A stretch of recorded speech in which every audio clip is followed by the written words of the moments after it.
Hello everyone. Today we will discuss about the second colligative properties, and the second colligative property is elevation in boiling point. So let us start our lecture. Elevation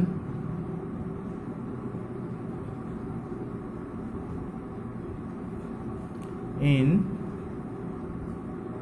boiling point.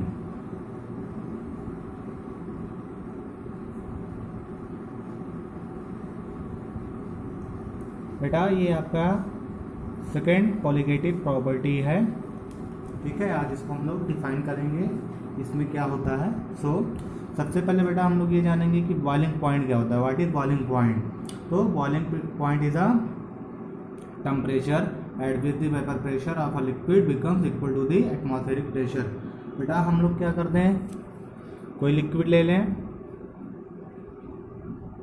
किसी pot में और इसको heat कर दें, ठीक है। जब heat करेंगे तो यहाँ से वेपर आपके निकलेंगे, और वेपर तभी बेटा निकलता है जब यहाँ जो ये वेपर का एटमॉस्फेरिक प्रेशर क्या हो जाए, 1 एटमॉस्फेरिक प्रेशर हो जाए, ठीक है। और यही 1 एटमॉस्फेरिक प्रेशर क्या होता है, एटमॉस्फेयर का भी होता है। तो जब आपका दोनों प्रेशर इक्वल हो जाएगा तभी ये बॉयल करता है, और इसी को हम लोग क्या कहते हैं, boiling point. So boiling point is a temperature, and in this point the vapor pressure of a liquid becomes equal to the atmospheric pressure. So we can write this: the boiling point of a liquid is the temperature, ठीक है बेटा। जो boiling point होता है ये एक temperature होता है, और इस टेम्परेचर पर क्या होता है, जो वेपर प्रेशर है वो किसके इक्वल हो जाएगा, एटमॉस्फेरिक प्रेशर के। So the boiling point of a liquid is the temperature at विच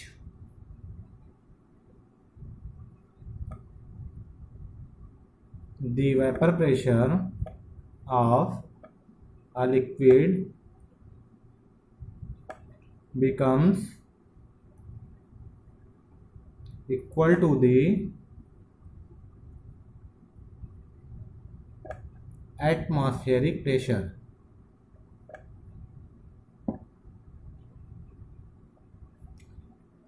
बेटा जो एटमॉस्फेरिक प्रेशर होता है 1 ATM होता है, 1 एटमॉस्फेरिक प्रेशर ही होता है, ठीक है। तो ये रहा आपका बॉइलिंग पॉइंट।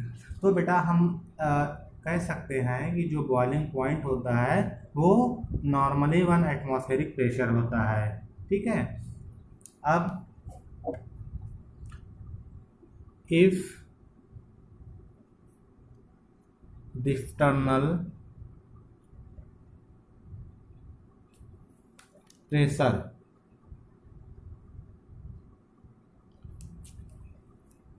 इज 1 ATM, अगर बेटा जो external pressure 1 atmospheric pressure 1 ATM है तो उसका बॉइलिंग पॉइंट क्या हो जाएगा, नॉर्मल बॉइलिंग पॉइंट होता है। Then we call that the boiling point of the liquid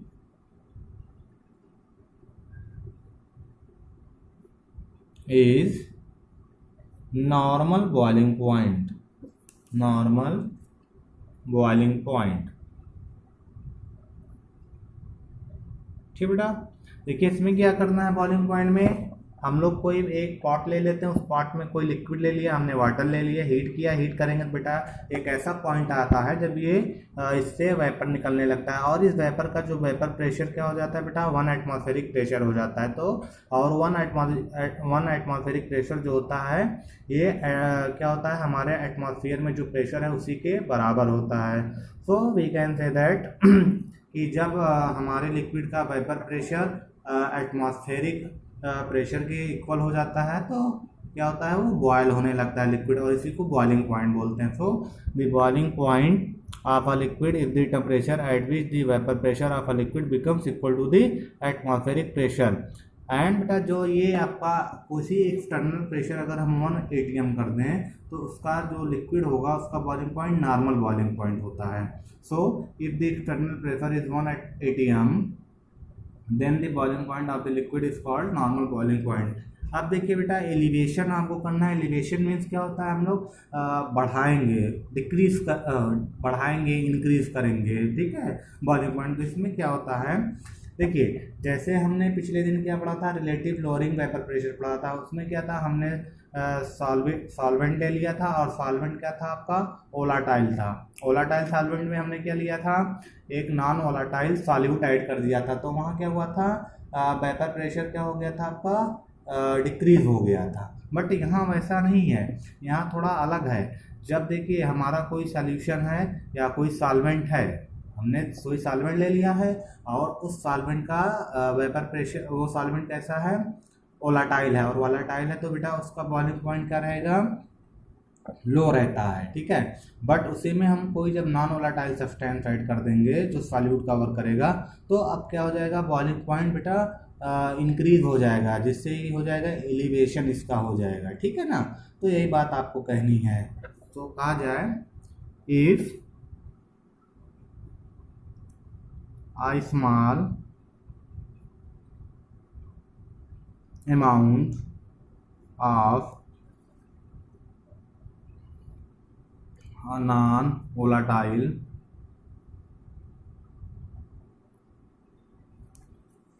solute is added। हमने क्या किया बेटा, नॉन वोलाटाइल सब्सटेंस जो है उसको ऐड कर रहे हैं, किसमें ऐड करेंगे, to a volatile solvent, then the vapor pressure of the solution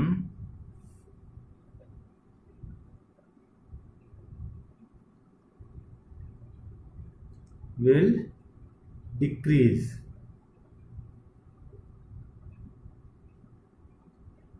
ठीक बेटा, इसका वेपर प्रेशर क्या हो जाएगा, डिक्रीज हो जाएगा। वेपर प्रेशर इसलिए डिक्रीज हो जाएगा क्योंकि जो हमारा सब्सटेंस था वो क्या था, नॉन वोलेटाइल था, ठीक है ना। तो जब आपका वेपर प्रेशर डिक्रीज हो जाएगा तो आप इसको बॉयल कराने के लिए हाई टेम्परेचर देंगे, और जब हाई टेम्परेचर देंगे तो क्या हो जाता है, boiling point increase, boiling point में एलिवेशन होने लगता है। Then it means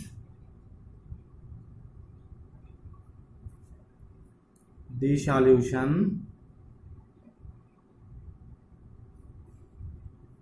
will have to heated to a higher temperature to make the vapor pressure of solution equal to atmospheric pressure।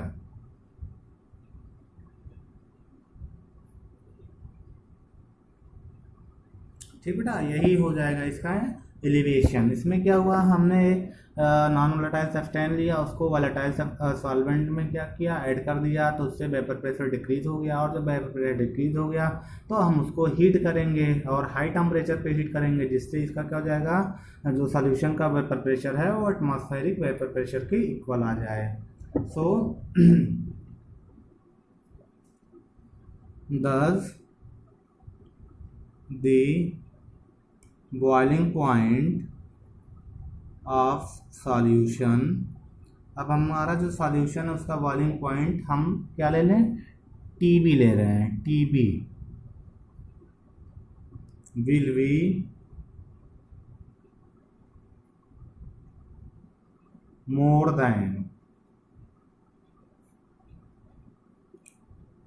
Elevation और राइज इन बॉइलिंग पॉइंट। बेटा इसका मतलब ये हो गया, जब आपका नॉर्मल सॉल्वेंट था तो उसमें क्या था बेटा, कम पे था, ठीक है, कम पे क्या था, उसका जो है कम टेम्परेचर पे वो बॉयल होने लगता था, तो उसका जो है बॉइलिंग पॉइंट कम हो गया, लेकिन जब उसी में आपने नॉन वोलेटाइल सब्सटेंस डाल दिया तो क्या हो जाएगा, अब बॉइलिंग पॉइंट बढ़ेगी। और बॉइलिंग पॉइंट अगर बढ़ेगी, क्यों बढ़ेगी, क्योंकि इसमें क्या होता है, वेपरेशन पावर कम हो जाएगा, क्योंकि हमने जो सब्सटेंस यूज किया है सॉल्यूट के टर्म में वो नॉन वोलेटाइल था, तो आपका जो है राइज हो जाएगा बॉइलिंग पॉइंट, या यूँ कह सकते हैं इसका एलिवेशन हो जाएगा। ठीक है, अब यही जो आपका हमने सपोज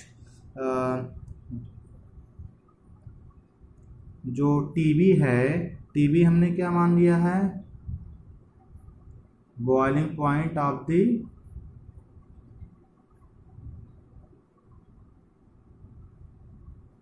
सॉल्यूशन, हमने सॉल्यूशन का बॉइलिंग पॉइंट मान लिया है। और हम पे ले लें टी नॉट भी एक ले रहे हैं, इसमें क्या हो जाएगा, बॉइलिंग पॉइंट हो जाएगा ये ओनली किसका, सॉल्वेंट का, तो हम लोग कह सकते हैं boiling point of pure solvent का हमने ले लिया है। ठीक है, अब देखिए जो हमारा डेल्टा टी बी हो जाएगा, ये क्या हो जाएगा, delta T B is equal to T B minus T naught B. और डेल्टा टी बी का मतलब क्या हो जाएगा बेटा, आपका एलिवेशन इन बॉइलिंग पॉइंट हो जाएगा। ठीक है,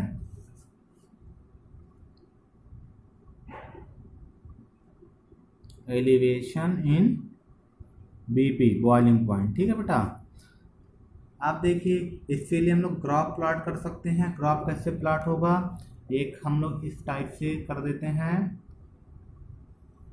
ठीक है, एक साइड हम टेम्परेचर दिखा दे रहे हैं और ये टेम्परेचर केल्विन में है, because the unit of temperature in chem system is kelvin and the vapour pressure is as Y axis. ठीक है, यहाँ वेपर प्रेशर, यहाँ टेम्परेचर, और हमने मान लिया कि एटमॉस्फेरिक प्रेशर क्या है, 1 atm है और इस पॉइंट पर है, इसको हम लोग डॉटेड कर देते हैं। ठीक है, देन हमारा क्या है बेटा, जो अब हमको सॉल्वेंट और सॉल्यूट के लिए कर्व ड्रॉ करना होगा, तो इसके लिए हम लोग क्या करेंगे बेटा, एक सॉल्वेंट ले लेते हैं। सॉल्वेंट का हमने चलिए यहाँ इस पॉइंट पर ले लेते हैं टी नॉट बी। ठीक है, और यहाँ पर हम इस पॉइंट पर ले रहे हैं टी बी। टी बी आपका क्या हो जाएगा बेटा, टी बी तो आप जान ही रहे हैं, यहाँ पे लिखा हुआ है boiling point of the solution, और टी नॉट बी आपका क्या हो गया, प्योर सॉल्वेंट का हो गया है। ठीक है, तो अब इसको यहाँ पे कर देते हैं। अब देखिए बेटा, जो आप कर्व बनाएंगे सॉल्वेंट के लिए वो कुछ इस टाइप से ड्रॉ होगा, कुछ इस टाइप से हम ड्रॉ करेंगे, ये सॉल्वेंट का हो जाएगा। ठीक है, बट जब आप इस सॉल्वेंट को सॉल्यूशन में ऐड कर देंगे तो इसका टेम्परेचर आपको इंक्रीज करना पड़ जाएगा, तो जो टोटल सॉल्यूशन का आपका टेम्परेचर आएगा वो इंक्रीज करेंगे, तभी 1 एटमॉस्फेरिक प्रेशर के इक्वल होगा, तभी बॉयल होगा। तो इसको आपको थोड़ा राइट साइड फ्लो कराना पड़ेगा, इसलिए हमने टी बी यहाँ लिख लिया और टी नॉट भी यहाँ कर दिया। अब जब आप कर्व फ्लो कराएंगे सॉल्यूशन का तो कुछ इस टाइप से फ्लो होगा, ये रहा कुछ। ठीक है, ये इस टाइप से जाएगा, तो ये आपका क्या हो जाएगा, सॉल्यूशन का। ये आपका हो गया बेटा कर्व। ठीक है, कोई दिक्कत नहीं है इसमें। देखिए इसको बनाने में क्या करना है आपको, एक इस टाइप से दो कोऑर्डिनेट लेने हैं एक्स एंड वाई, एक पर आप टेम्परेचर दिखा दीजिए, एक में वेपर प्रेशर, और जो हमारा बॉइलिंग पॉइंट है ये किसके इक्वल होता है, एटमॉस्फेरिक प्रेशर को, तो हमने इसको 1 atm कर दिया है। ठीक है, देन आप क्या करेंगे, एक पॉइंट पे टी नॉट भी कर दीजिए जो क्या हो जाएगा, प्योर सॉल्वेंट हो जाएगा, और दूसरा टी बी कर दीजिए जो सॉल्यूशन हो जाएगा। अब जो प्योर सॉल्वेंट है ये कम टेम्परेचर पे ही बॉयल हो जाएगा, तो हमने इसको आगे कर दिया, और जो प्योर सॉल्यूशन है वो ज़्यादा टेम्परेचर ले लेगा, क्योंकि इसमें अब सॉल्वेंट भी आ गया है, तो हमने इसको ये कर दिया, इस पॉइंट को कर दिया है, और ये सॉल्यूशन का हो गया, ये सॉल्वेंट का हो गया। ठीक है बेटा, बट देखिए इसमें एक और चीज़ होती है, जो हम अगर एक्सपेरिमेंटली ये बात करें, ऑब्जर्व करें, तो क्या होता है, जो हमारा बॉइलिंग पॉइंट होता है ये किसके प्रोपोर्शनल होता है, डायरेक्ट मोलरिटी के। ठीक है ना, so we say that experimentally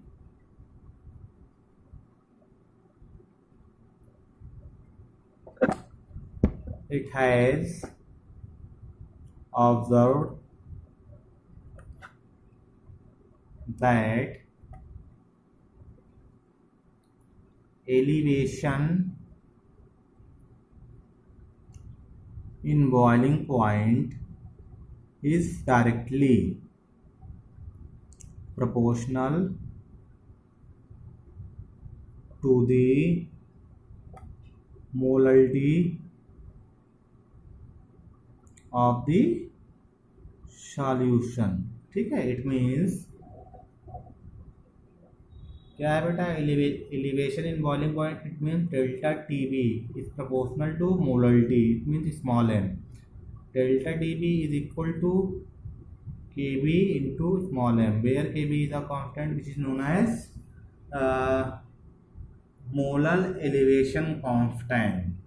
ठीक है, ये मोलर एलिवेशन कांस्टेंट आपका हो जाएगा। ठीक है, ये कांस्टेंट है, वो भी मोलर एलिवेशन कांस्टेंट है। इसकी यूनिट होती है, यूनिट क्या होगी, टी बी। ये टेम्परेचर है, T B means temperature, it means kelvin. Molar क्या हो जाएगा, मोल हो जाएगा, तो केल्विन पर मोल और केल्विन मोल इनवर्स। ठीक है बेटा, ये हो गया। देन अब देखिए बेटा, हम लोग क्या करते हैं, मोलर मास सॉल्यूट की डिफाइन करते हैं। तो डिटरमाइन